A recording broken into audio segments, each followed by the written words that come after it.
ભારતમાં ભાડાની સિસ્ટમ બદલાઈ રહી છે, મકાન માલિક અને ભાડુઆડ બંને માટે. ચાલો જોઈએ. જી હા, નવા નિયમો મોડલ ટેનન્સી એક્ટ પર આધારિત છે. ચાલો તેને સમજીએ. આનો હેતુ સિમ્પલ છે, ભાડા બજારને વધુ વ્યવસ્થિત અને વિવાદમુક્ત બનાવવાનો. ચાલો શરૂઆત કરીએ સૌથી મહત્વના મુદ્દાઓથી, એટલે કે ડિપોઝિટ અને ભાડા વધારાના નિયમોથી. રહેણાંક મિલકત માટે હવે મકાન માલિક ફક્ત 2 મહિનાની ડિપોઝિટ જ લઈ શકે છે, એનાથી વધારે નહીં. અને જો વાત કમર્શિયલ પ્રોપર્ટીની હોય તો આ લિમિટ 6 મહિનાના ભાડાની રાખવામાં આવી છે. ભાડું વધારવું છે તો મકાન માલિકે હવે ઓછામાં ઓછા 90 દિવસ પહેલાં લેખિતમાં જણાવવું પડશે. મતલબ કે હવે અચાનક ગમે ત્યારે ભાડું નહીં વધારી શકાય, વર્ષમાં માત્ર એક જ વાર. હવે વાત કરીએ એગ્રીમેન્ટની.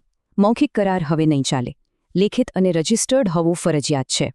ભાડુઆતોની પ્રાઇવેસી અને અધિકારોનું પણ હવે કાયદાકીય રક્ષણ કરવામાં આવ્યું છે. મકાન માલિકે ઘરમાં આવતા પહેલાં ઓછામાં ઓછા 24 કલાક અગાઉ લેખિત નોટિસ આપવી પડશે, અને એ પણ કોઈ યોગ્ય કારણસર દિવસના સમયે જ, ઇમરજન્સી સિવાય અચાનક આવવાનું બંધ. આ બહુ મહત્વનું છે. મકાન માલિક હવે પાણી, વીજળી કે તાળું બદલવા જેવું કંઈ નહીં કરી શકે. રિપેરિંગ અને મેન્ટેનન્સની જવાબદારીઓ પણ હવે સ્પષ્ટ રીતે વહેંચાઈ ગઈ છે. જો મકાન માલિક 30 દિવસમાં રિપેર ન કરાવે તો ભાડુઆત જાતે કરાવીને ખર્ચ ભાડામાંથી કાપી શકે છે. પણ એક મિનિટ, આ એક મોડલ એક્ટ છે.